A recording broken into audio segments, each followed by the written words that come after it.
ప్రభువు నామానికి స్తోత్రం. ప్రతిరోజు వినడం ద్వారా ఒక సంవత్సరానికి బైబిల్ చదవడానికి ఈ ఛానల్ సహాయపడుతుంది. Please subscribe and support. హృదయపూర్వక ధన్యవాదాలు. నేటి వేద భాగం యెహెజ్కేలు గ్రంథము 9వ అధ్యాయము. మరియు నేను చెవులారా వినున్నట్లు ఆయన గట్టిగా ఈ మాటలు ప్రకటించెను. ఒక్కొక్కడు తాను హతము చేయు ఆయుధమును చేత పట్టుకొని పట్టణపు కావలి వారందరూ ఇక్కడికి రండి అనెను. అంతలో ఒక్కొక్కడు తాను హతము చేయు ఆయుధమును చేత పట్టుకొని ఉత్తర దిక్కుననున్న పై గవిని మార్గముగా 6 మనుష్యులు వచ్చుచుండిరి. వారి మధ్య ఒకడు అవిసెనార బట్ట ధరించుకొని నడుమునకు లేకికొని సిరాబుడ్డి కట్టుకొని యుండెను. వారు ఆలయమున ప్రవేశించి ఇత్తడి బలిపీఠమునొద్ద నిలిచిరి. ఇశ్రాయేలీల దేవుని మహిమ తానున్న కెరూబు పై నుండి దిగి మందిరపు గడప దగ్గరకు వచ్చి నిలిచి అవిసెనార బట్ట ధరించుకొని లేఖకుని సిరాబుడ్డి నడుమునకు కట్టుకొనిన వానిని పిలువగా, యెహోవా యెరూషలేమును ఆ పట్టణములో ప్రవేశించి చుట్టూ తిరిగి దానిలో జరిగిన హేయ కృత్యములను గూర్చి మూల్గులిడుచు ప్రలాపించుచున్న వారి లలాటముల గురుతు వేయుమని వారికాజ్ఞాపించి నేను వినుచుండగా వారికీలాగు సెలవిచ్చెను. మీరు పట్టణములో వాని వెంట పోయి నా పరిశుద్ధ స్థలము దగ్గర మొదలుపెట్టి కటాక్షమైనను కనికరమైనను లేకుండా అందరినీ హతము చేయుడి. అందరూ నశించున్నట్లు ఎవరినీ విడిచిపెట్టక పెద్దవారిని చిన్నవారిని కన్యకులను పిల్లలను స్త్రీలను చంపవలెను గాని ఆ గురుతు ఎవరికుండునో వారిని ముట్టకూడదు. వారు మందిరము ముందరనున్న పెద్దలను హతము చేయ మొదలుపెట్టగా ఆయన మందిరమును అపవిత్రపరచుడి, ఆవరణములను హతమైన వారితో నింపుడి, మొదలుపెట్టుడి అని సెలవిచ్చెను. గనుక వారు బయలుదేరి పట్టణములోని వారిని హతము చేయసాగిరి. నేను తప్ప మరి ఎవరునూ శేషింపకుండా వారు హతము చేయుట నేను చూచి సాష్టాంగపడి వేడుకొని, అయ్యో ప్రభువా యెహోవా, యెరూషలేము మీద నీ క్రోధమును కుమ్మరించి ఇశ్రాయేలీలలో శేషించిన వారినందరినీ నశింపజేయుదువా అని మొర్రపెట్టగా ఆయన నాకీలాగు సెలవిచ్చెను. ఇశ్రాయేలు వారి యొక్కయు యూదా వారి యొక్కయు దోషము బహుఘోరముగా ఉన్నది. వారు యెహోవా దేశమును విసర్జించెననియు ఆయన మమ్మును కానడనియు ననుకొని దేశమును హత్యతోనూ పట్టణమును తిరుగుబాటుతోనూ నింపియున్నారు. కాబట్టి కటాక్షముంచకయు కనికరము చూపకయు నేను వారి ప్రవర్తన ఫలమును వారనుభవింపజేసెదను. అప్పుడు అవిసెనార బట్ట ధరించుకొని లేఖికుని సిరాబుడ్డి నడుమునకు కట్టుకొనినవాడు వచ్చి, నీవు నాకాజ్ఞాపించినట్లు నేను చేసితినని మనవి చేసెను. యెహెజ్కేలు గ్రంథము 10వ అధ్యాయము. నేను చూచుచుండగా కెరూబులకు పైగానున్న ఆకాశ మండలము వంటి దానిలో నీలకాంతమయమైన సింహాసనము వంటిదొకటి అగుపడెను. అప్పుడు అవిసెనార బట్ట ధరించుకొనిన వానితో, యెహోవా, కెరూబు క్రిందనున్న చక్రముల మధ్యకు పోయి కెరూబుల మధ్యనున్న నిప్పులు చేతుల నిండా తీసుకొని పట్టణము మీద చల్లుమని సెలవెయ్యగా, నేను చూచుచుండునంతలో అతడు లోపలికి పోయెను. అతడు లోపలికి పోగా కెరూబులు మందిరపు కుడి ప్రక్కను నిలిచియుండెను. మరియు మేఘము లోపలి ఆవరణమును కమ్మియుండెను.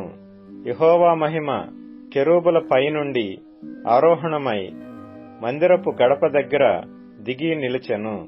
మరియు మందిరము మేఘముతో నిండెను. ఆవరణమును యెహోవా తేజో మహిమతో నిండినదాయెను.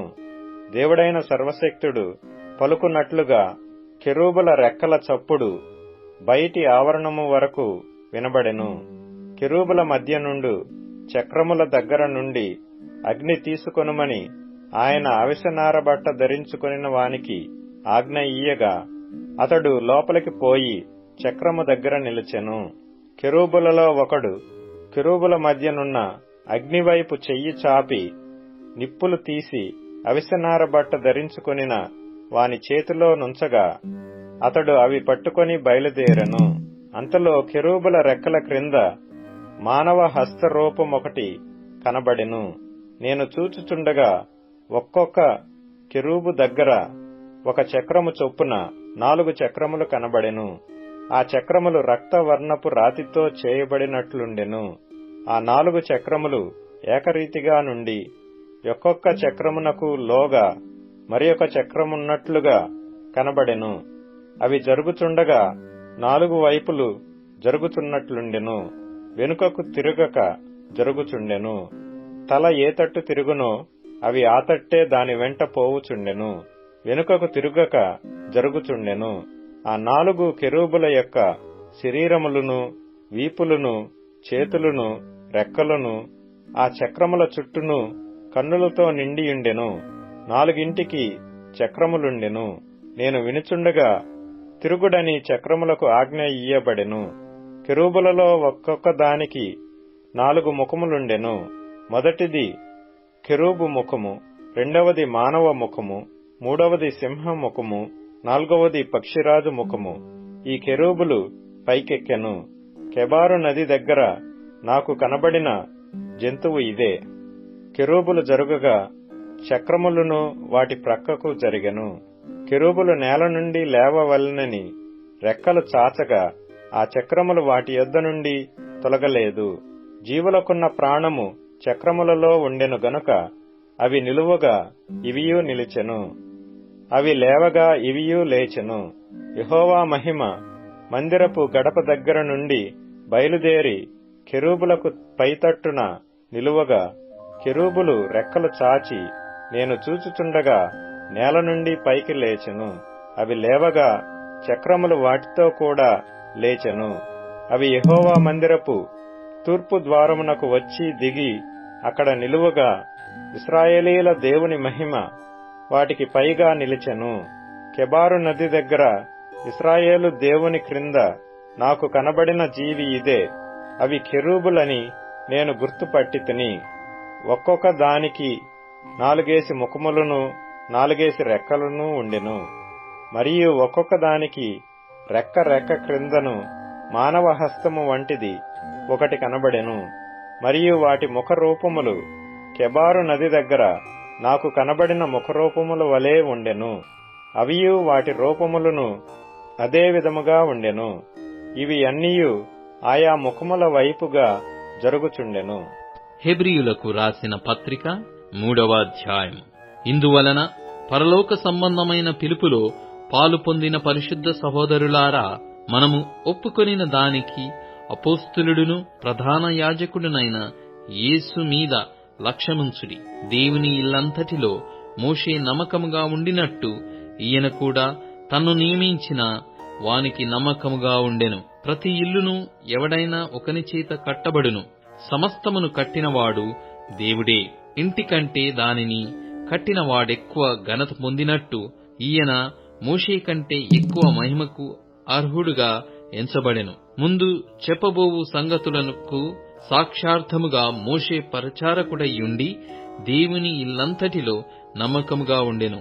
అయితే క్రీస్తు కుమారుడయ్యుండి ఆయన ఇంటి మీద నమ్మకముగా ఉన్నాడు. ధైర్యమును నిరీక్షణ వలన ఉత్సాహమును తుదముట్టుటకు స్థిరముగా చేపట్టిన ఎడల మనమే ఆయన ఇల్లు. మరియు పరిశుద్ధాత్మ ఇట్లు చెప్పుచున్నాడు, నేడు మీరాయన శబ్దమును వినిన ఎడల అరణ్యములో శోధన దినమందు కోపము పుట్టించినప్పటి వలె మీ హృదయములను కఠినపరచుకొనకుడి. 40 సంవత్సరములు నా కార్యములను చూచి మీ పితరులు నన్ను పరీక్షించి శోధించిరి. కావున నేను ఆ తరము వారి వలన విసికి వీరెల్లప్పుడూ తమ హృదయాలోచనలలో తప్పిపోవుచున్నారు, నా మార్గములను తెలుసుకొనలేదు గనుక నేను కోపముతో ప్రమాణము చేసినట్టు వారు నా విశ్రాంతిలో ప్రవేశింపరని చెప్పితిని. సహోదరులారా, జీవం గల దేవుని విడిచిపోవునట్టి విశ్వాసము లేని దుష్ట హృదయము మీలో ఎవనియందైనను ఒకవేళ ఉండునేమో అని జాగ్రత్తగా చూచుకొనుడి. నేడు మీరాయన శబ్దమును వినిన ఎడల కోపము పుట్టించినప్పటి వలె మీ హృదయములను కఠినపరచుకొనకుడి అని ఆయన చెప్పెను గనుక పాపము వలన కలుగు భ్రమచేత మీలో ఎవడును కఠినపరచబడకుండునట్లు నేడు అనబడు సమయముండగాని ప్రతి దినమును ఒకనికొకడు బుద్ధి చెప్పుకొనుడి. ఏలయనగా మొదటి నుండి మనకున్న దృఢ విశ్వాసము అంతము మట్టుకు గట్టిగా చేపట్టిన ఎడలని క్రీస్తులో పాలివారమయ్యుందుము. విని కోపము పుట్టించిన వారెవరు? మోషే చేత నడిపింపబడి ఐగుప్తులో నుండి బయలుదేరి వచ్చిన వారందరే గదా. ఎవరి మీద 40 ఏండ్లు ఆయన కోపగించెను? పాపము చేసిన వారి మీదనే గదా. వారి శవములు అరణ్యములో రాలిపోయెను. తన విశ్రాంతిలో ప్రవేశింపరని ఎవరిని గూర్చి ప్రమాణము చేసెను? అవిధేయులైన వారిని గూర్చియే గదా. కాగా అవిశ్వాసము చేతనే వారు ప్రవేశింపలేక పోయిరని గ్రహించుచున్నాము. కీర్తనల గ్రంథం 127వ కీర్తన. యెహోవా ఇల్లు కట్టించని ఎడల దాని కట్టువారి ప్రయాసము వ్యర్థమే. యెహోవా పట్టణమును కాపాడని ఎడల దాని కావలి కాయువారు మేలుకొనియుండుట వ్యర్థమే. మీరు వేకువనే లేచి చాలా రాత్రి అయిన తర్వాత పండుకొనుచు కష్టార్జితమైన ఆహారము తినుచునుండుట వ్యర్థమే.